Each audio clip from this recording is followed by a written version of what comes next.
So much easier.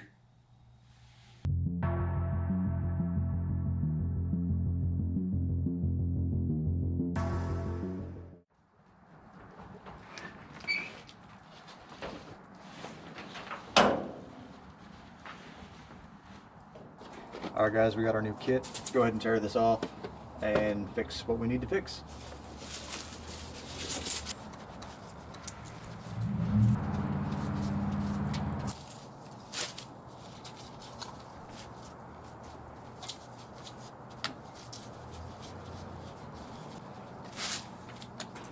Because that's not connected. Take our fuel line off. Hi, cat.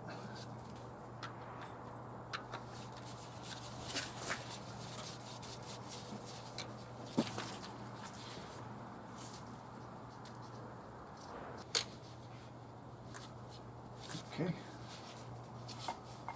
Easy enough.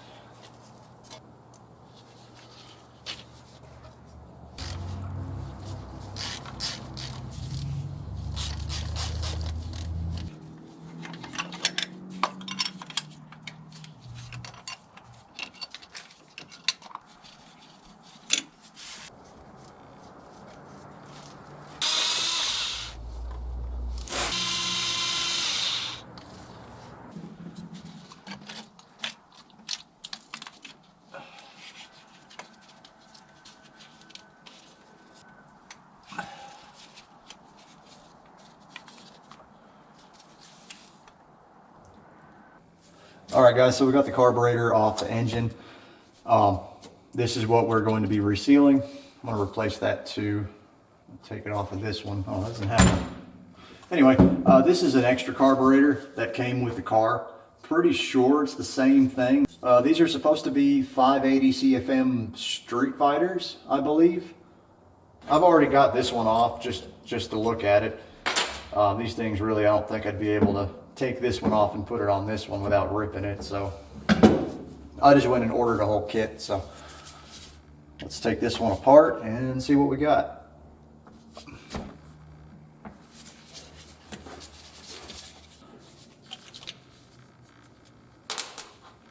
Oh yeah.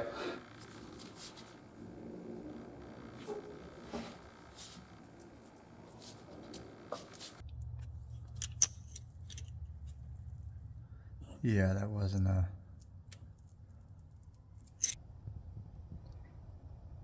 Let's go ahead and tear that apart.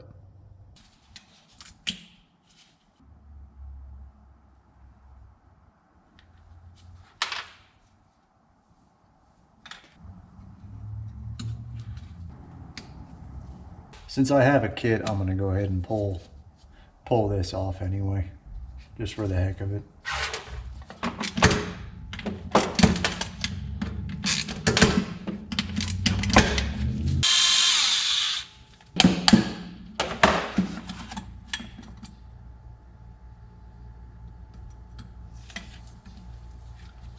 Yeah, there's my little...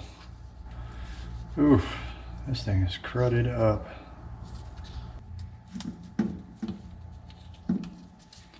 Again, I don't necessarily want to get too far into this, guys, only because I mean, I'm quite literally just putting this back together so it doesn't leak to where I can get the car, I can move the car 60 feet and then pull the motor. Like, it's,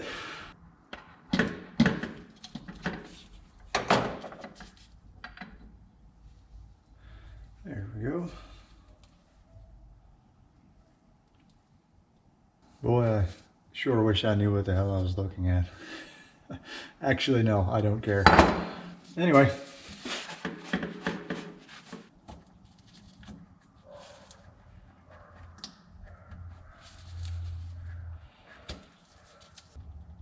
There we go.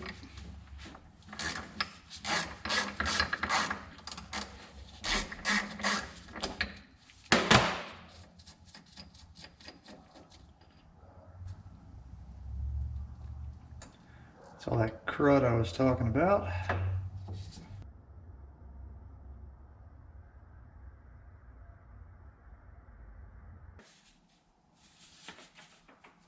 Power valve. I'll have to get some compressed air and clean out all these ports.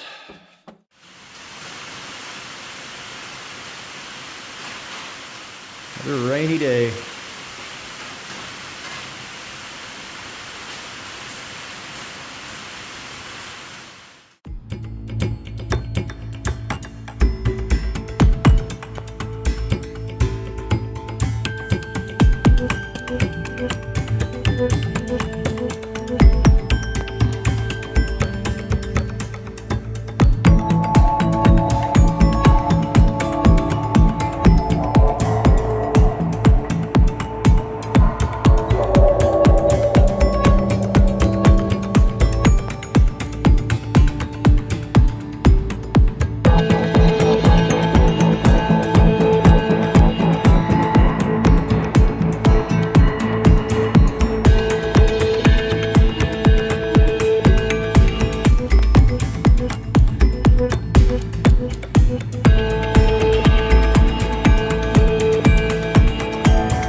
All right, guys, right where we left off was Christmas Eve. I had taken Christmas Day off, spent time with the family, and then the day after Christmas, I also had the day off of work. So I spent the entire day trying to get the car in the shop, and as you can see, it's still not in the shop. Many stupid things happened. One of the biggest things was because I have a lot of crazy plans for the car, I don't know exactly what battery I need to spec out to the car yet, so I hadn't bought a battery. I was using a jump box and an extra battery, a deep cell for my winch, and jumper cables, but you can only get so much current through jumper cables, and the car just would not idle. It was for a while, and then it started acting up and it just kept stalling out. When I first got in the car after I had it running to go move it, the brakes went to the floor, so then I had to mess with that.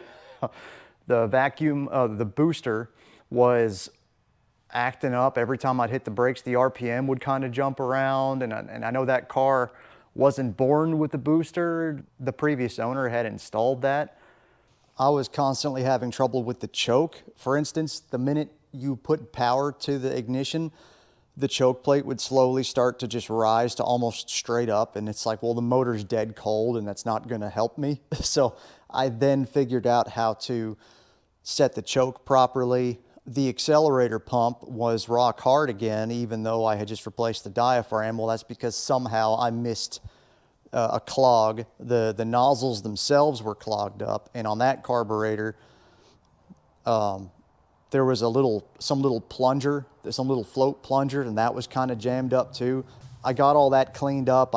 As you can see, I put the new, I had cleaned out the nozzle and put all that back together with new gaskets.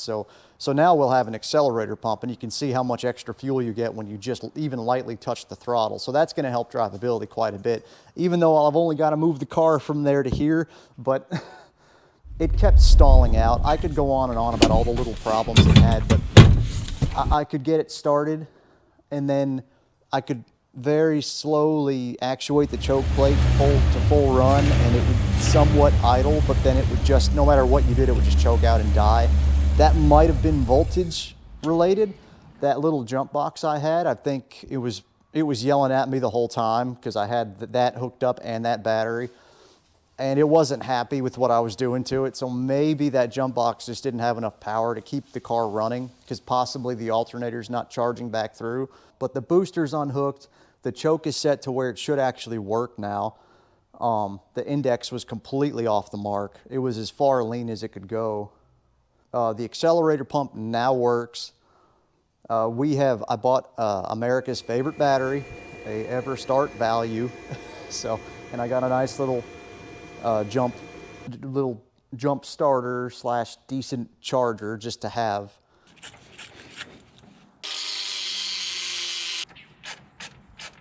So now we have an actual battery. And one of the bigger problems was every time the car would stall, I managed to move it forward and back a few times, and it just would not stay running. And then every time it would stall, I'd have to lug the battery over to where the car was and hook up the jumper cables. And then both the battery and the jump box were wore down too much to where it would even start the car with it just being hooked up with clamps. So I definitely set myself up for failure. Here's the car going in reverse all by itself. It's a problem it's had before.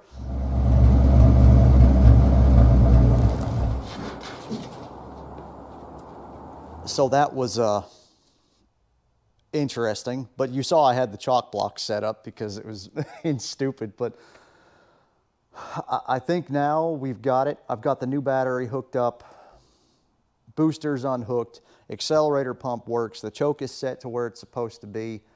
Obviously the transmission's always had a weird issue where it takes a couple seconds for it to engage a gear, but for the 100th time, let's try to get the car in the shop. It is New Year's Eve today, by the way. So we went from Christmas Eve to New Year's Eve. All right, let's try again.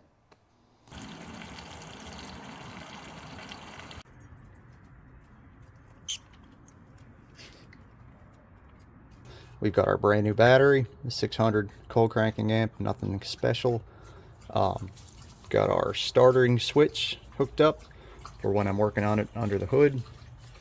Got our brake booster unhooked just to eliminate that possible issue. The choke is now set somewhat in a richer setting. Before it was all the way down to as far as it would go to the adjustment. It was way off the index. Obviously we got our accelerator pump nozzle cleaned out. Everything works good there, as you saw. Got our fuel cell that's filled up probably to like here. Everything's still hooked up as it was. We've got our breather open. The line is still hooked up. And I'm gonna double check this, but the air fuel ratio adjuster screws on both sides of the ball, they are 1.5 turns out. That's what the manual recommends. And that's about it. I had checked the oil, checked the transmission fluid, even though I know it's got to be running for that, but let's try this again.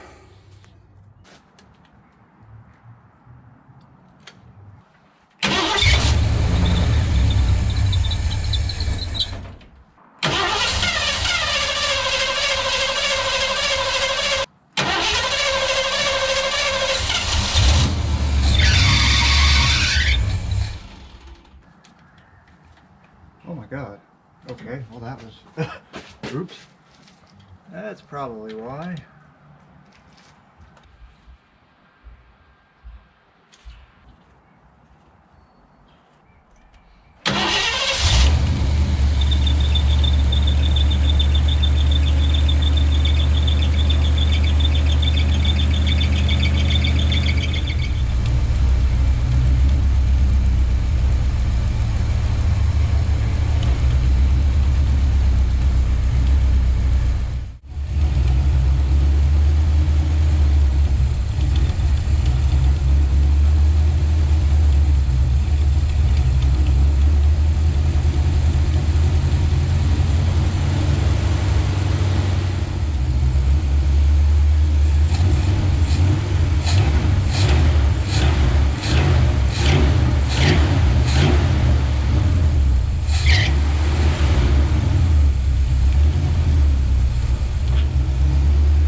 Well guys, we missed the money shot, but it's in the shop.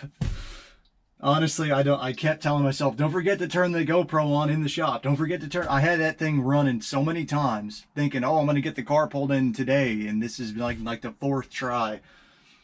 So, and then this camera fell over, but all I've got is the Panasonic, got the ass end of it going into the shop. And yeah, I had a little bit of speed going, but it's in. So, whoop-de-doo.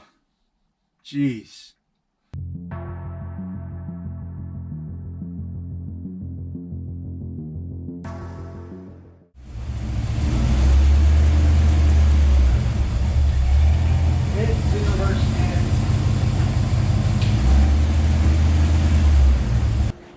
Oh, they did it again.